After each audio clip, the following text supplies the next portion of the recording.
Shalom, damai di hati, bersyukur kepada Tuhan karena Tuhan Yesus sangat baik dan luar biasa dalam kehidupan kita semua. Sehingga di saat ini Tuhan masih terus memberkati kita, memberikan kesempatan untuk boleh beribadah dan memuji nama Tuhan. Keluarga Kristen yang diberkati Tuhan, untuk mengawali aktivitas kita di saat ini, kita akan beribadah kepada Tuhan. Untuk itu, mari kita berdoa. Segala puji dan syukur kami panjatkan kehadirat-Mu ya Tuhan, Allah yang baik, bahkan teramat baik, yang selalu mengasihi dan mencintai kami semua.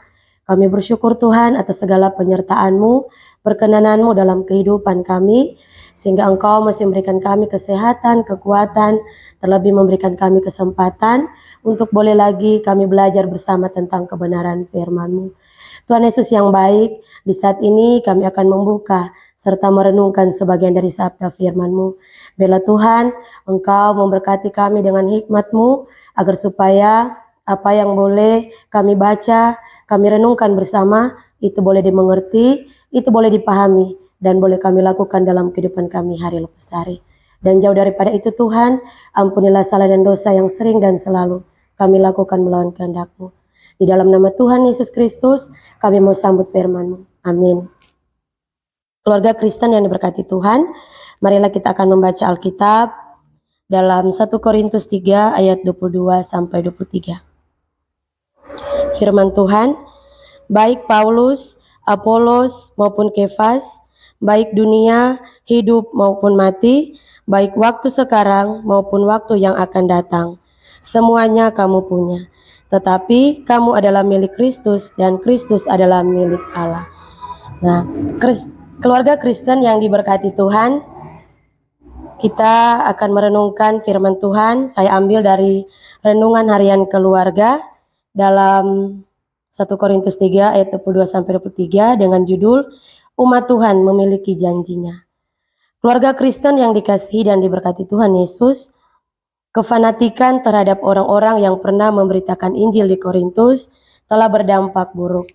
Jemaat Tuhan di Korintus terpecah-pecah ketika mengidolakan hamba-hamba Tuhan seperti Paulus, Apolos, dan Kefas atau Petrus.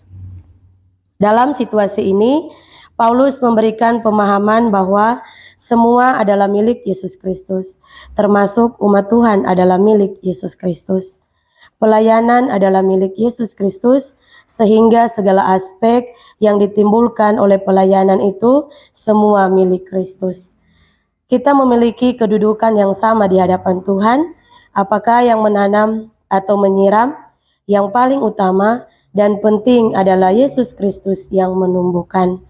Keluarga Kristen yang dikasihi dan diberkati Tuhan Yesus, firman kita hari ini mengingatkan betapa besar kasih Tuhan Allah kepada umat yang percaya. Orang yang percaya adalah bait Allah yang kudus, adalah pemilik segala sesuatu yang ada di dunia. Karena itu, orang percaya tidak perlu mengandalkan diri sendiri. Kita bersyukur Gemim telah membangun relasi yang baik dengan pemerintah, dan sebaliknya pemerintah membangun kerjasama dengan gereja. Ini telah menjadi kekayaan yang sangat penting bagi kedua pihak. Rasul Paulus menegaskan, baik hidup maupun mati, baik waktu sekarang maupun waktu yang akan datang itu kamu punya.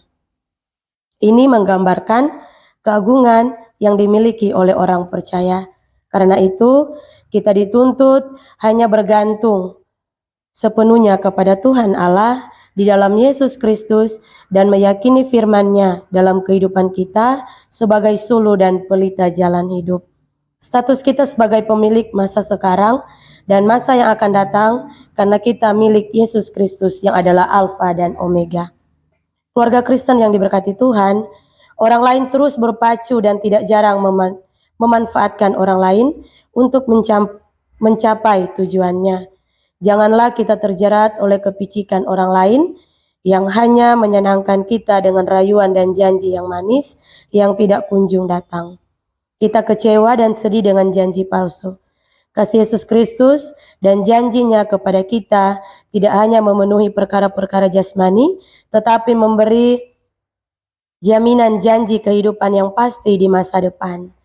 Ia telah mengorbankan nyawanya dan bangkit supaya kehidupan yang kekal menjadi bagian kita umat yang percaya. Teruslah berharap bukan kepada sesama manusia, melainkan kepada Dia pemilik kehidupan. Karena kamu umat Tuhan milik Kristus dan kita memiliki janjinya.